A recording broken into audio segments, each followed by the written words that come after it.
Trump బయటపెట్టాడు కదా, మోడీ మీద ఒక కుట్ర జరిగింది, భారతదేశంలో మోడీని ఓడించేందుకోసం అని చెప్పేసి కోట్ల రూపాయలు డబ్బులు ఇవ్వడం జరిగింది. అమెరికా దాదాపుగా 200 కోట్ల రూపాయలు చొప్పున డబ్బులు ఏడాదికి చెల్లించుకొచ్చింది.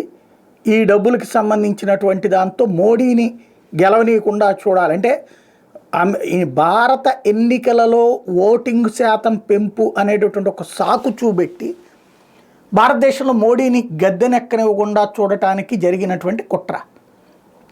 దీనికి 181 కోట్ల రూపాయలు వాళ్ళ కరెన్సీలు $2.1 బిలియన్ చెల్లించడం జరిగింది. ఈ విషయం మీదన ఎలన్ మస్క్ కనిపెట్టాడు, ట్రంప్ ఆపిచ్చాడు, పైగా దాన్ని ఇప్పుడు బయట పెట్టాడు బహిరంగంగా. నిన్న కూడా ట్రంప్ మాట్లాడాడు. అయితే ఇప్పుడు ఇందులో కొత్త కోణం వెలుగు చూసింది. ఎవరు ఈ డబ్బులన్నీ ఎవరి దగ్గరికి పోయినాయి అంటే జత్మలాని, అంటే మహేష్ జత్మలాని పార్లమెంటు సభ్యుడు, బీజేపీ పార్లమెంట్ సభ్యుడు సాక్ష్యాలు బయటపెట్టాడు. వీణారెడ్డి అనేటటువంటి అమ్మాయి, తెలుగు అమ్మాయి, వీణారెడ్డి తెలుగు అమ్మాయి అనట. ఆవిడ ఇండియాకు వచ్చి 3 సంవత్సరాల పాటు ఉందట. వెళ్తా కూడా నేను చేసిన పని చాలా గట్టిగా చేశాను, దీని ఫలితాన్ని నేను ఆశిస్తున్నాను, భారత్ సేఫ్గా ఉండాలని ట్వీట్ చేసి పోయింది.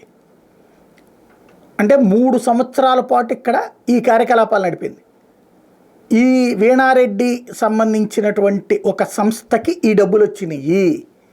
ఈ 181 కోట్లు యుఎస్ఎయిడ్ ఫండింగ్ అంతా కూడా వీణారెడ్డికి వచ్చినాయి. వీణారెడ్డి ఈ వ్యవహారాలకు సంబంధించి ఇప్పుడు ఆ రాహుల్ గాంధీ జోడో యాత్ర దగ్గర నుంచి రైతులకు సంబంధించినటువంటి కానీ ఇట్లాంటి వాటి అన్నిటి వెనకాల ఆమె ఉందా, ఖలిస్తానీల వెనకాల ఆమె ఉందా, లేకపోతే ఈ మహామేధావులుగా ముద్రపడేటటువంటి మేధావులు ఎవరైతే ఉన్నారో, మోడీ గురించి విష ప్రచారం చేసినటువంటి వాళ్ళు ఎవరైతే ఉన్నారో వాళ్ళ వెనకాల ఆమె ఉందా, ఇదంతా ఇప్పుడు దర్యాప్తు చెయ్యండి అంటూ జత్మలాని ఓపెన్గా ట్వీట్ చేయడంతో ఇప్పుడు ఆమె ఎవరు, ఆమెకు సంబంధించినటువంటి ఫేస్బుక్ ఏంటి, ఆవిడ ట్విట్టర్ ఏంటి, ఆవిడ పోస్టులు ఏంటి, ఇవన్నీ చర్చకొస్తున్నాయి. నేనైతే ఇందులో ధృవీకరించట్లేదు, బట్ ఈ జరిగినటువంటి పరిణామం గురించి మాట్లాడుతున్నాను అంతే.